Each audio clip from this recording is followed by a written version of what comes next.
Made on Ridgeway Sports Podcast, episode number 23, coming straight off of vacation in Myrtle Beach mere few hours ago. But Here we are, back, Made on Ridgeway Sports Podcast, episode number 23, co-hosted here with Mac. Let's go. Back on the track, let's go. Yep.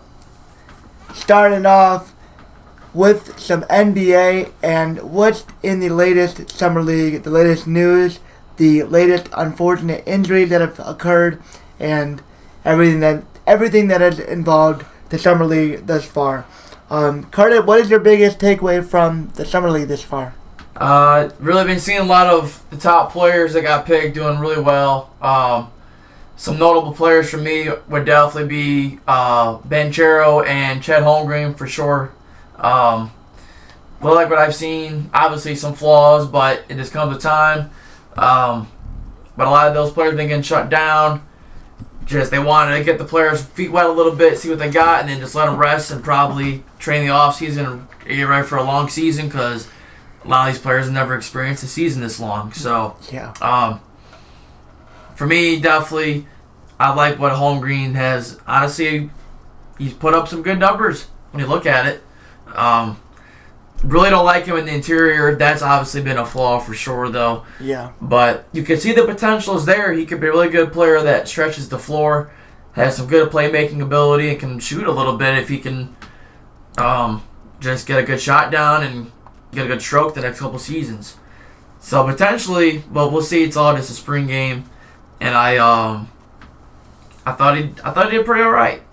But let's slow down. Let's slow down and see how the season goes. As far as injuries, though, they played Jaden Ivey a little bit. Detroit did, and then they pulled him out for sure. Isn't that what happened? Yeah, because he twisted his ankle. I'm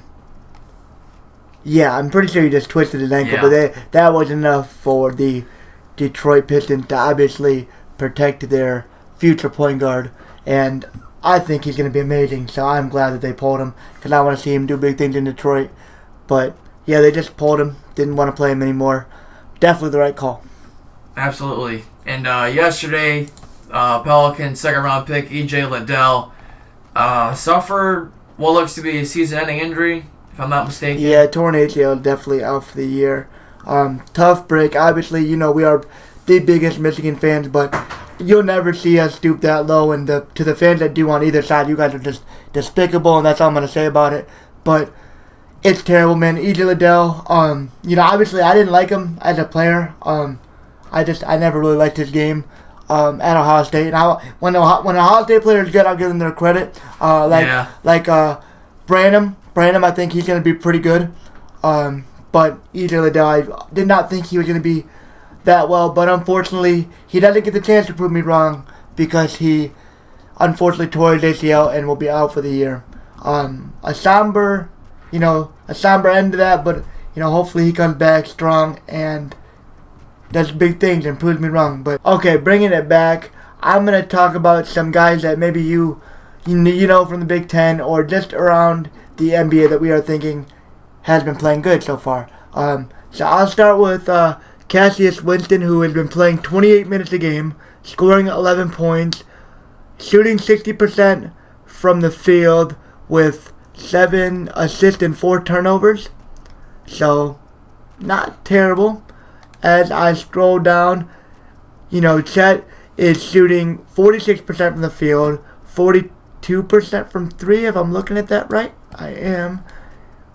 He is an 87% foul shooter. That's very good. That'll work. What is that? Is that 2 blocks, two offensive rebounds a game? 7, 2, 3. So 7 rebounds, 2 assists, 3 turnovers. That's not bad. It's not bad at all. No. 7. Want to see a little more rebounds, but I'm not mad at that. Anybody else going crazy? Jabari Smith, 19 points scored. 7 of 13, 5 for 7 on free throws in his last game against Portland. They did lose 77-85, but he's still playing. Okay. Jabari Smith's playing 30 minutes a game, scoring 13, 5 for 7, shooting 68% from the field, shooting 37% from 3, which isn't very good. 66% from the foul line, which could definitely be better. You see he has 8.3 rebounds, 1.7 assists, and 2.3 turnovers. Not bad, not what you would really like to see out of somebody taking that high, but he is definitely just getting used to the NBA, so I'll give him some slack. Let's look at Jaden Ivey and what he did. 18 minutes a game, 15 points, 50% shooter from the field, 50% from the foul line, that's 3-point line. 50% from the three-point line, could be a little bit better. 100% from the foul line, you like to see that. 1.5, that's rebounds. 3 rebounds isn't bad. What am I looking at? Yeah, 3 rebounds. Just say 4 and then 4 assists. Okay.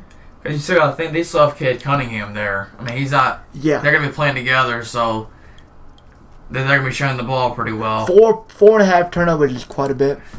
He's probably just forcing stuff. Yeah. So that's definitely not good. But definitely, I think both these guys, Jaden Ivey and Jabari Smith, will be really good guys in the NBA. And as for Chet Holmgren, prove me wrong. Prove me wrong, please. If he could develop like a hug shot or something, he'd be unstoppable, awesome in the interior game. But his interior game is just not there. It's definitely going to be a flaw for a minute. Something he needs to work on for sure. He's just too skinny. And we knew that. I knew that at least. So yeah, Kurt, anybody else you want to touch on? No, sir. No? Let's just look through the schedule, and I wonder how everybody... Oh, it doesn't show record. Oh, there it is. I'm just going to look at standings real fast. And let's see who's playing well this summer league. You got New York at 3-1, Portland at 3-1, Milwaukee's at 3-1, Boston's at 3-1, Chicago's at 3-1. Then you got 2-1 Pelicans, 2-1 Suns. The Mavs are the worst summer team. Oh, they're 0-4. The Mavs and the Spurs haven't won a summer league game. Boston's 1-2. Oklahoma's 2-1. I guess that's not too bad. Let's see. Yeah, I mean, okay. That'll pretty much do it, as we just kind of try to cover our bases with the NBA Summer League. And that will move us on to Michigan. The University of Michigan elected a new president, and we want to talk about him and what we believe he will bring, if anything, to the athletic side of the university. So Santa Uno was originally with British Columbia and with Cincinnati, and apparently he was the one that got Cincinnati moved into the Big 12, or I think Big 12, yeah, that sounds right. And he was a big player in their athletics coming up. So the hope is that he takes NIL seriously as Michigan looks to try to catch up with the time, as they are, matter of factly, behind the 8 ball at this point, sitting at, with a decent recruiting class, but nothing compared to your rivals in Ohio State and Notre Dame, sitting at 1 and 2 with just 5 and 4 stars, more than you can count. Michigan's just very behind the 8 ball, and it all comes down to NIL, because Michigan can recruit, and it isn't a desirable place to be. It's not like it isn't. So it's not like it's hard to recruit if you're Michigan. You're just losing because kids are being offered money before they even step on the field. And if you don't get with the times, you won't compete with anything. You won't compete for a Big Ten championship, let alone ever a national championship.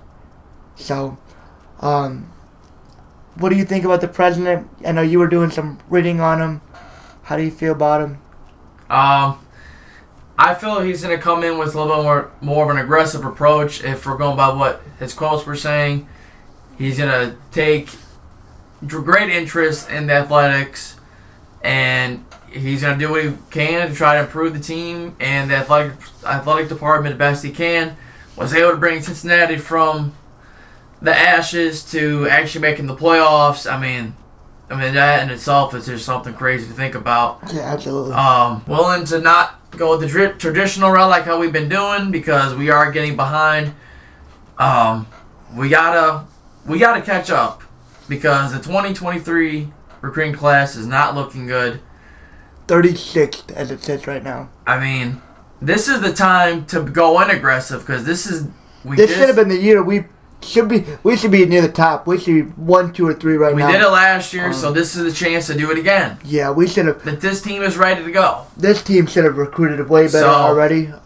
But maybe he can make some moves, and help catches us up, and I think it's gonna work out good. I really like it. I think it was a good idea to bring someone else new in. And, yeah, we needed some new blood for sure. Traditional can only get you so far. I mean, I know people don't like to break their routine, but this was the time to do it because we are slacking. It's a new time in sports, and Michigan has to catch up. And we all knew this could be potential issues when NIL started. Let's be honest. Yeah, absolutely. I think all of us saw the traditional aspect of Michigan clashing with the flashy cars and we believe in money. Characters, not just offering perks. Right. And I hope Michigan, holds strong with those values, but in some shape, way, or form, whether it be just these boosters Green Force ain't gonna win games in November. Yeah. I'm just gonna say. Yeah. So you gotta do something if you're Michigan if you want to actually compete with these guys. So it'll be interesting to see what the new president does, but I thought that was a good thing to mention on the podcast as we can kind of track his progression, or if it stays the same or if it gets worse, who knows. But only time will tell with that, but I thought that was a nice little quick thing to add into the podcast. Starting it off with some NHL free agency, gonna go over the crazy moves so far, because there has been a lot. Claude Giroux, his song is crazy, Kurt. So this guy is like an NHL superstar. He's like I don't even know who to compare him to. How good is he? Great. He's 25 and he is literally great. He is great at what he does. So think best 25. Tyreek Hill, question mark, maybe. Like Mahomes? Yeah, probably like Mahomes. So Mahomes, well, I guess that's the best way to put it. Johnny Hockey, he played in Calgary. They offered him a lot of money. Everybody did, right? And then he said that he wanted to leave because he wanted to be closer to home. So what does he do? He signs a contract for less money to come to Ohio and play in Columbus. Yep. Wow. Columbus. Man, they stink. He takes less money to come to Columbus, and that team is really bad, and the Devils, his hometown team, offered him more. So, I don't know what happened there. I don't know how they got him over there. Man, they must have done something to him that he didn't like. Yeah, I'm definitely concerned about that, but that's one of the moves. Jack Campbell signs with the Edmonton Oilers. That's a really good goaltender. For them. Claude Giroux with the Ottawa Senators, as they continue to try to build a team. They just got, I think they just traded for Alex DeBrincat, which was Chicago's 25-year-old superstar. Yep. The one that you felt so strong about. Oh my God. He was big mad. Terrible. Big mad. What a idiots, morons, buffoons. I think Bowman stepped down finally because he realized what an idiot he was. We talked about Johnny Gaudreau. We talked about him already. Johnny Jesus. That's literally his name. Johnny Jesus. Ilya Samsonov, 1-year contract with the Maple Leafs. Okay. The guy that dented, this guy comes in to go sit with the Stanley Cup. He's carrying it, literally drops it on the ice, dents the cup before they even get it into the locker room. Oh, He's skating it over to take the team picture with it, drops it, dents it. He signed with the Maple Leafs. Well, so people were memeing that because Toronto hadn't won a Stanley Cup in so long, they said the league punished him by sending him to Toronto where they'll never win a cup again. It's like a curse. That was funny. Yeah, that was super funny. Toronto curse. Trocheck signed with the Rangers. Oh man, that's a good signing for them. Andrew Kopp goes home. The former Michigan Wolverine captain goes home to play with current Red Wing captain Red Wing. and former Michigan Wolverine Dylan Larkin. reuniting those two. So that'll be huge for them. Red Wings. The Red Wings have made a lot of good moves. They got there. This is what's crazy. This would be like Tom Brady owning the Patriots. Stevie Eiserman was like a great, like he's a Hall of Famer for the Red Wings, and now he's the owner. Yeah, or he's a GM. I think he's a GM of the owner. But he's like, and now he's. Some players do that, but not a lot. He's making the Red Wings really good, really fast. There's another signing, Ole Mata, really good defenseman. He knew they needed a defenseman really bad. Got one of those. Max Domi, he was a high overall draft pick that never turned into anything. Once upon a time, he signed with Chicago, and I don't know, they're signing nobody to try to fill out this garbage ass team that we have.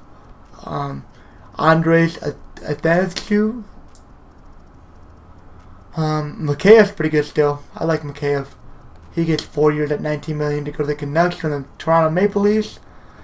You also have a lot go to the Rangers. Who'd Tampa get? Dustin Tokarski to go to the Pittsburgh. Damn, he didn't even get $1 million. Jeez. Darcy Kemper, the Stanley Cup winning goalie, goes to $26.5 million. That's a lot of money. That's a good wow, what a payday. Washington, they get their goalie of the future. Dang, they get a Charlie Lindgren. They got a backup too, I guess. Dallas Stars, Colin Blackwell. Still some nobodies. I don't know why we're signing anybody who can suck. Eric Branson, dang. He left Calgary for Columbus too. What is in Columbus, guys? What am I missing? What I know Columbus is. Oh my God, I hate Columbus. Don't get started on Columbus. Don't get started on Columbus. Don't get me started on Columbus. That's for another day. That might be the biggest signings as I am going through it. Ben Sherratt also goes to the Red Wings. Burakovsky goes to the Kraken. Yeah, there's actually more. Never mind. Because Burakovsky's really good, and he goes to Seattle. Kurt, this is absolutely awful. This is absolutely awful, dude. Like, one of my favorite young players went to absolutely the team I despise the most. This is crazy absolutely to think you hate something in Michigan. Huh? So it's crazy to think you hate something in Michigan. Terrible. The number one rival. The Red Wings. Terrible. Red Wings. We lose Cooper League for $5 million. Ugh. They get David Perron too. He's pretty good. Or Pete Old. Die. Cooper League, how could you do this to me? That chicken wings. How could you do this to me? How could you do this to me? That's terrible, dude. How could you do this to me? I'll never forgive you. I hope you know, Dominic. I'll never wish you bad. I'll never wish you bad, but I'll never forgive you for this. How could you do this to me? Cold-hearted. Oh, that's terrible. That is so cold. That is so cold. Backstabbing. Backstabbing. That is a cold backstab. After all we did to you, we brought you into the NHL.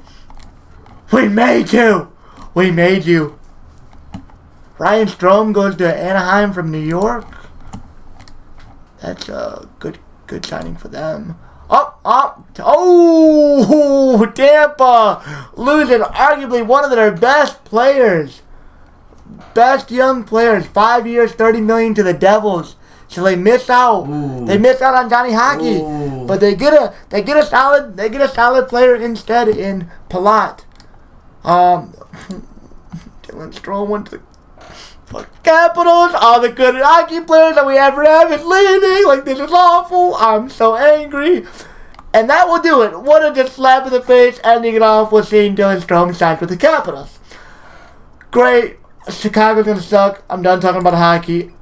I'm not gonna like hockey for a minute. What a shame. They had a dynasty and now it's gone. Now we're in shambles. This is absolutely awful. Don't even get me started on them. We're going to get it moving.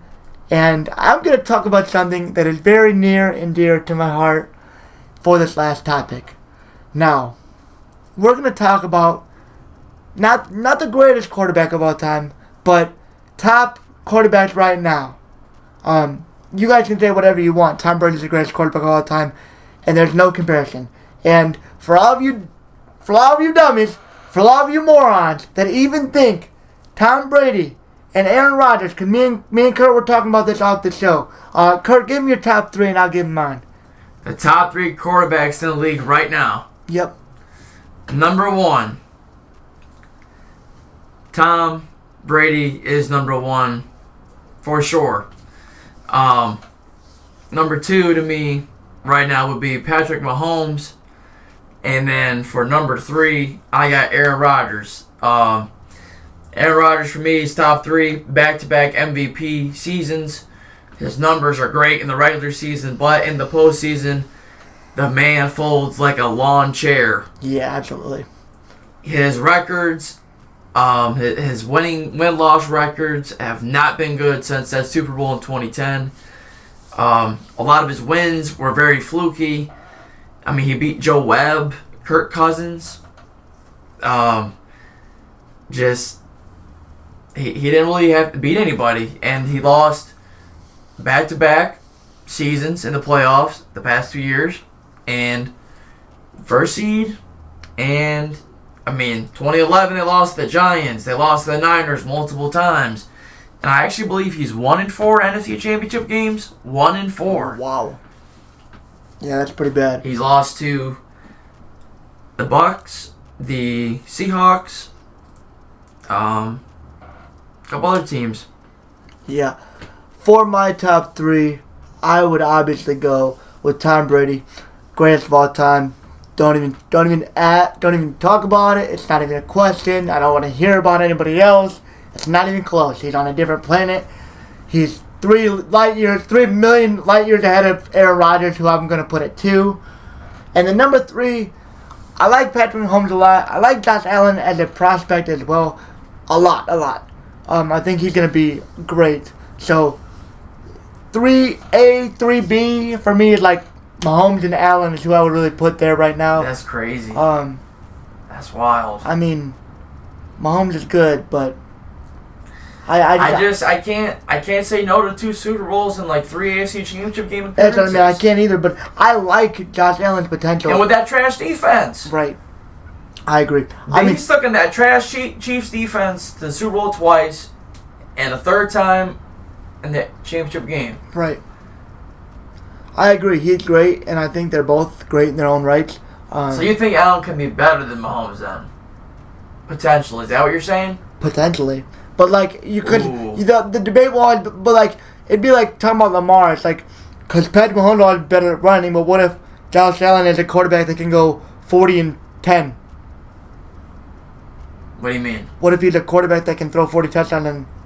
He probably can. That's what I mean. It's like... But I think they're wanting to run the ball a little more this season. Yeah. But then it's like, can Patrick Mahomes keep up his 50 touchdowns that he has? Without Tyreek? Right. I don't know. And that's why I think Patrick Mahomes' stock falls a little bit for me. The loss of Tyreek Hill makes him fall down a little bit to me. But I think that they can both have really good years. And they will. They both will. I'm really 100%. interested. I'm really interested to see how that goes. But, I have to rant because I hear Rodgers even in the same breath as Brady, and then some people even want to put him over Brady. And I'm just like, this guy is a choke artist. He's had home field advantage countless times. He doesn't get it done when it matters the most. He can win against the nobodies. Oh, kick your ass. Like, what do you want? Like, what do you want, a cookie? Like, come on, you can't beat nobody good. You would get slaughtered nowadays against anybody half decent. You're never gonna even sniff a, Super Bowl, maybe not even championship game again. No. To be completely honest, especially after losing. He's retired the next couple Adams. seasons, and without Devontae. Yep. I'm not saying he won't be good still, right. but how is he gonna win in the playoffs if he had him the past 2 years and he couldn't get it done? Still couldn't get it done, right? And that Packers defense was steadily improving too. He played a pretty decent game against the Buccaneers 2 years ago in the NFC Championship game, but last year against the Niners, he didn't even throw a touchdown. Right. He had like 200 yards, and he had a 10-0 lead in the second half. And they still lost. Special teams, whatever, I don't care. You find a way to get it done. 10 points at home does not do it. Yeah, you gotta put him up there. At home. At 2 right now, you gotta put him up there, but I think Kurt will agree with me. I will tell you this right now. Aaron Rodgers might be the most overrated quarterback in the NFL has ever seen. One of them. He is absolutely one of the most overrated quarterbacks the NFL's ever seen. He just easy division his whole career. Right. No competition in his division his entire career. None. Detroit, Minnesota, and Chicago? None. Chicago was good for a couple years. Minnesota had their couple years, but other than that, nothing. Christian Ponder? Yeah. Detroit? They had nothing. No bueno. No reason. In Chicago, after Jay Cutler, they were done. Right. And everything came out of the AFC for a while. I mean, they had a good year a couple years ago with Khalil Mack in 2018, but they lost to Philly. Right. Everything was coming out of the AFC back then anyways. So the Packers, with the easy division, would often get a 1 seed or a top seed. They'd always win that division. Yeah. That's what it was. They always had a home playoff game. They would get a top seed and they still would squander something. So Aaron Rodgers is the most overrated quarterback I've ever seen. I'll tell you that right now. But that doesn't stop me from saying that he's still a great quarterback and he's number 2, but he's overrated as hell to me. That's why I have him at 3, because he's still... It's hard to deny it because his numbers are... Regular season, he's still a... His touchdown to interception ratio is insane when you look at it. Yep. For his career stats, it's like... The dude don't throw picks. In the regular season, he is an absolute monster. Yeah, if he can bring that over to the playoffs, then we can talk. Yep, absolutely. Then we can talk, and that's fine. But playoffs is when all the money's pushed to the middle of the table. What's up? Yeah. Time to show what you're made of. You're not in your sorry division anymore. You should have found a way to score 2 years ago at home against the Bucks. Yeah. You're not in your Fourth sorry... goal, they kick a field goal. Yeah. You're not in your sorry division anymore. Where's your play confidence somebody in your good. quarterback? Matt LaFleur had none. That's what the problem was. Yep. And then last year, no excuse. Jimmy G came into your house and beat you. Yes. Should never happen. San Fran, is a good team, but they weren't at the... Rodgers should never stoop. Because they barely lost the Rams. Right. They should never stoop. Rodgers should never stoop and lose. But if he's that good, if he's that guy, if he's better than Brady... Absolutely. He can't lose a game. We've seen Tom do. He can't lose a game to Jimmy G. He can't lose a game to Jimmy G and a good. We'll call the Niners good, right? He can't they are lose. absolutely he can't lose, obviously they are, but they're not a great team. That's what I mean. They're good. They're a good team. And depending on Trey Lance, if you're so great, Rodgers, you can't lose to a good Niners team. You can't. No, not at home. It's not even a first seed. Yeah. In the snow, it's your. This is your house. I hope all of you know that's listening to this right now. If you think that Rodgers is better than Tom Brady, I need you to put it in the comments, and I need you to detail it for me. I need it in detail how he is better, because it is absolutely not even a question.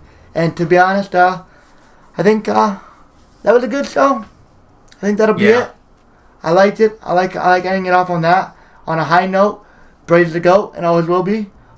He's the greatest quarterback of all time, and don't even disrespect him like that by putting Rodgers by him. Not even the same breath. Because it's not even close. With that being said, I hope you guys enjoyed. Made On Ridgeway Sports Podcast, episode 23 in the books. We'll catch you guys next week as we get 1 week closer to the NFL season and college football. And that is when the magic is going to happen. I hope you guys are ready. We got a lot of big things coming behind the scenes. Hope you're ready. Made On Ridgeway Sports Podcast. See you next week. Peace. Peace out.